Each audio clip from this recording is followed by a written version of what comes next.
you've gone on some big platforms and you've debated this, and I would say at times been dehumanized and attacked personally. I'm trying to think when I first saw your stuff. I think it was I've seen live action for a while, but I think I saw you probably first on Dr. Phil. I want to say, how long ago was that? Last fall. That was last fall. Tell me what that experience was like, because that was intense. On Dr. Phil, you go on there and you have this conversation, and they were so mean. So mean to you. And you were able to stay so stoic and composed. And I was so impressed. So walk me through what that experience was like on Dr. Phil. And because I gotta go through all of the moments I've seen you just crush, but walk me through that. Well, first, a little backstory. I have been talking to people who disagree with me for since I was 14 years old on abortion. It's like your superpower. So I mean, you do it enough times and you're like, nothing surprises you anymore. And by the way, anyone who's listening who's like, oh, I'm so scared to engage someone who disagrees. It's just it's like working a muscle. You just have to do it, lovingly. You're not going to get it right every time, but put yourself out there and have the conversation. So by the time I get to Dr. Phil, I have been doing I've done CNN, I've done, MSNBC. I've talked to all of these hostile people for years, really, because all through my 20s, that's what I did. And even in college, that's what I was doing, talking to other fellow students. So Dr. Phil, he didn't really scare me. He's a nice guy. It was just like, okay, let's see what we've got here. And it was funny because the producer had told my team as we were booking it, they're like, okay, the audience, we make sure 50% pro-life, 50% pro-choice. Yeah, right. That's nonsense. I know.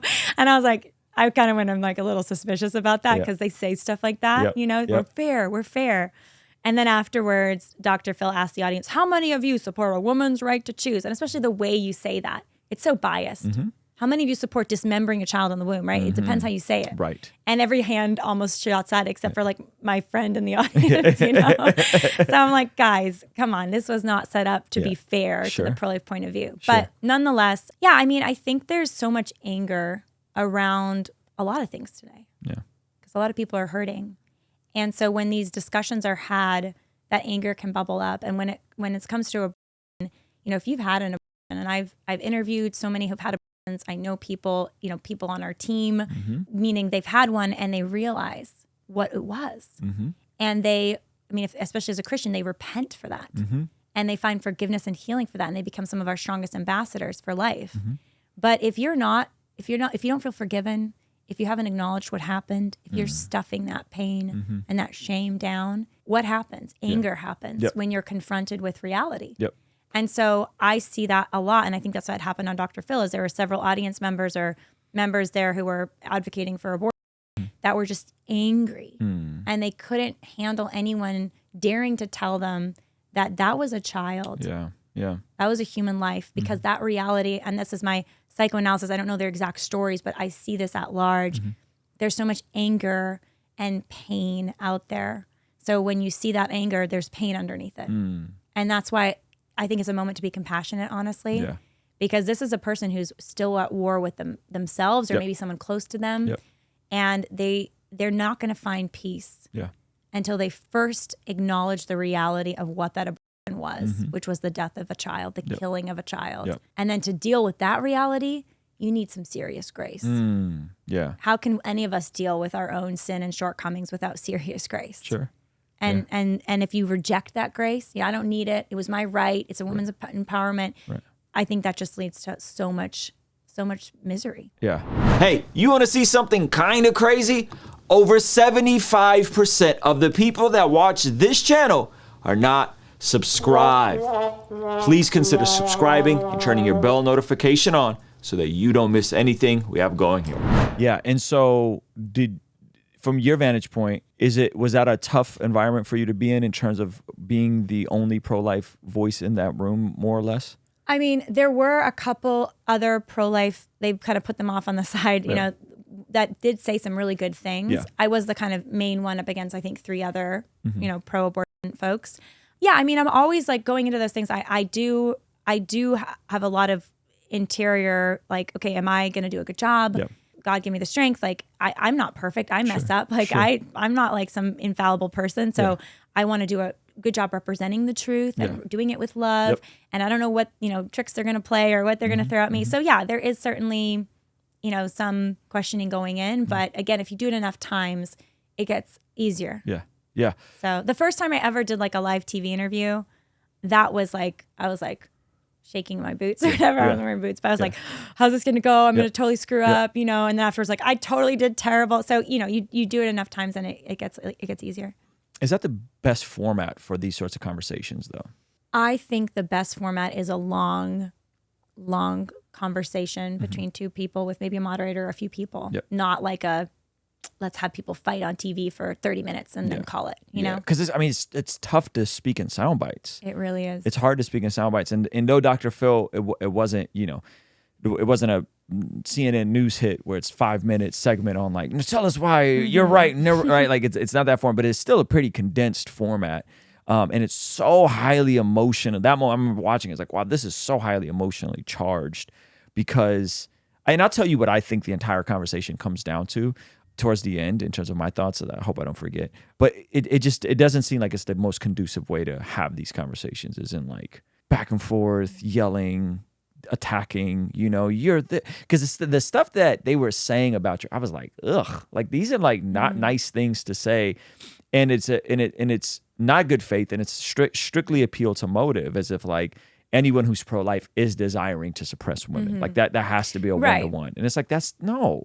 But I think that's right, because like the ad hominems of like, you have no empathy, you hate women, that kind of stuff. And it's like, well, I'm a woman and I have empathy for you saying I have no empathy, because I understand where you're coming from in your pain. And if you can kind of go through that process with that person who's sort of attacking you, it diffuses it, at least in my heart. It's like, okay, you're coming from a place of confusion and pain. Right. How is that in juxtaposition with sitting down from Brenda from God is Gray, which I watched that whole thing. And that was like, I want to say a 3-hour conversation. And I know Brenda. I've had her on my channel before. She's sweet. But I think she is so in tune with her positions that then she'll put herself in positions to go 3 hours with you on something that like she just did not do a good job. And from my vantage point, like it didn't seem coherent. It didn't seem logical. And so I think you did a good job of like really laying out the case, and you were able to go super long, and there wasn't no cutoffs, and there was no personal attacks and no personal. It wasn't as like emotionally charged as the Dr. Phil moment. What did you make of that conversation? Because I thought that was great. Like I watched that back and I was like, like let's flesh this out to its logical conclusion on both sides. And then all the, what about this? What about that? What about this? What about that? All that can be fleshed out. And I thought, to me, that was a great conversation.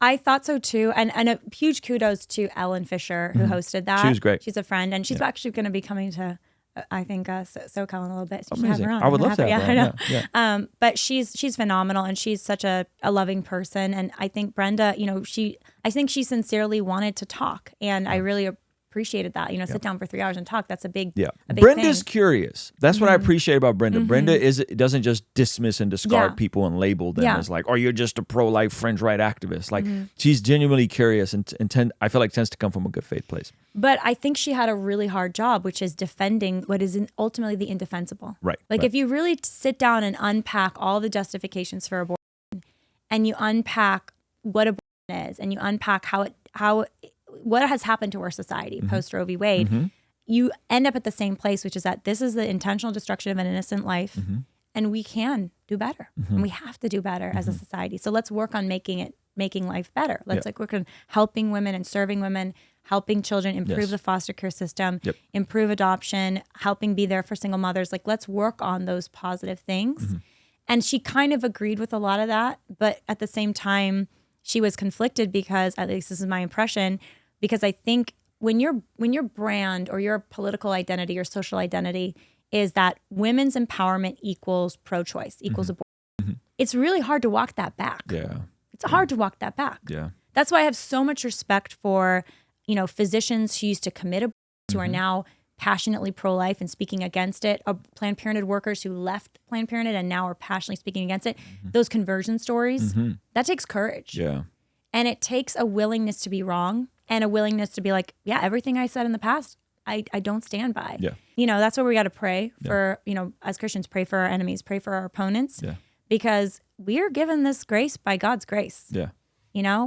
For us to be like, we're superior because we have the truth. No, you're actually a servant. That's good. Because you have the truth. Yeah. You're meant to serve others with that truth. Yeah. Hey, this is a segment from our daily after party stream. Consider partnering with us online for as little as $5 a month to get access to these daily after party streams completely unedited. You'll also get access to our podcast as they are streamed live into the community before anyone else gets to see them, get to interact with our guests, get access to our private Discord server, and a discount code for our store for as little as $5 a month. Ultimately, that will help towards helping us continue contextualizing the gospel using media and podcast here on YouTube. All right, I'll see you over there. Peace.